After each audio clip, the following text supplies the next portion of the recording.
নির্বাচনের যেটা করা হলো, তাহলে অনেকেই খুঁজবে এখানে কি কোনো উদ্দেশ্য আছে, সতর্ক থেকে এবং প্রয়োজনীয় পদক্ষেপ নেয়। আমি আসলে অতীতে ফিরার চাইতে সামনের কথাই বলছি। হ্যাঁ, বিরাট চাপ ছিল বলে আমরা সংস্কারে আছি, সংস্কার নিয়ে আলোচনা হয়েছে এবং আমরা ন্যূনতম জাতীয় ঐক্যমত্য তৈরি করতে একটা জায়গায় পৌঁছেছি। এই ন্যূনতম জাতীয় ঐক্যমত্য জাতীয় সনদ হবে। এইসব জায়গায় যে কোনো একটা প্রশ্নে নোট অফ ডিসেন্ট আছে, মতামত কিংবা আপত্তি আছে, সেটা সহ দলগুলোর আরো প্রস্তাবনা থাকতে পারে। সব নিয়ে তারা জনগণের কাছে যাবে। আগামী জনপ্রতিনিধিরা ন্যূনতম যে জাতীয় ঐক্যমত্য কিংবা সনদ যেটা হয়েছে সেটা তো বাস্তবায়ন করবে, এটা বাস্তবায়ন করা সকলের জন্য বাধ্যতামূলক। আর যাদের আপত্তি আছে, আপত্তি প্লাস নিজস্ব প্রস্তাবনা নিয়ে তারা জনগণের কাছে যাবেন। জনগণ যাদেরকে ম্যান্ডেট দিবেন তারা সেটা বাস্তবায়নের অধিকার পাবেন। তাহলে দেখেন, সংস্কারের প্রস্তাব বাস্তবায়নের জন্য নির্বাচনটা একবার অঙ্গাঙ্গিভাবে প্রয়োজন। আমরা বলেছিলাম যে এটা ন্যূনতম জাতীয় ঐক্যমত্য কিংবা জাতীয় সনদ, এটা আমাদের সকলের জন্য অঙ্গীকার, বাস্তবায়নের বাধ্যতা।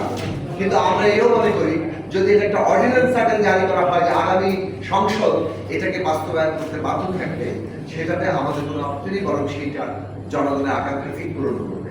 তাই সেই সব বিষয়টাও রাজনৈতিক দলগুলোকে বিবেচনা রাখা দরকার।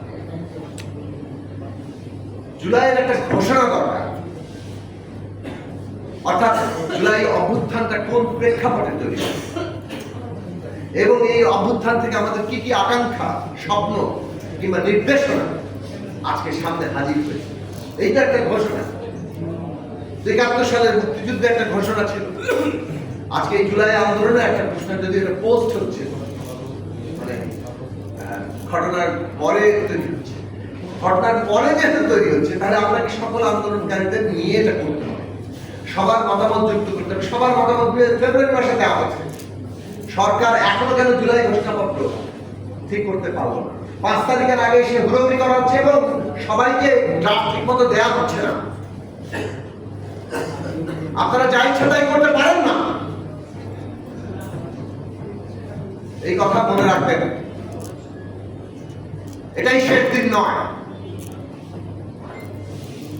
এই অংশগ্রহণের জায়গাটা দরকার। জুলাই ঘোষণাপত্র যেহেতু এটা আন্দোলনের ভেতর থেকে একটি পক্ষ কিংবা একটি দল কিংবা একজন ব্যক্তি দিয়ে দেননি, হয় আন্দোলনকারী সকলের সম্মতির ভিত্তিতে করতে হবে, তাহলে সবাইকে যুক্ত করতে হবে এবং সেই যুক্ত করার কাজগুলো আপনাদের দায়িত্ব। এইসব রাজনৈতিক কাজ করা অন্তর্বর্তী সরকারের প্রধান কাজ।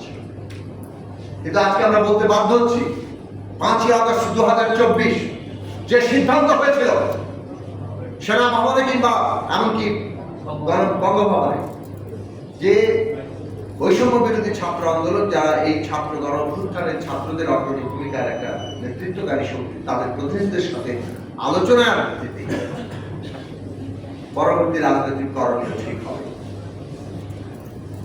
কিন্তু তারাই এককভাবে সিদ্ধান্ত নেবেন সেরকমটা এমন কথা ছিল না। রাজনৈতিক দলগুলো এককভাবে সিদ্ধান্ত নেবে সেরকম কোনো কথা ছিল না। সবাই মিলে আমরা সিদ্ধান্ত নেব সেই কথা ছিল।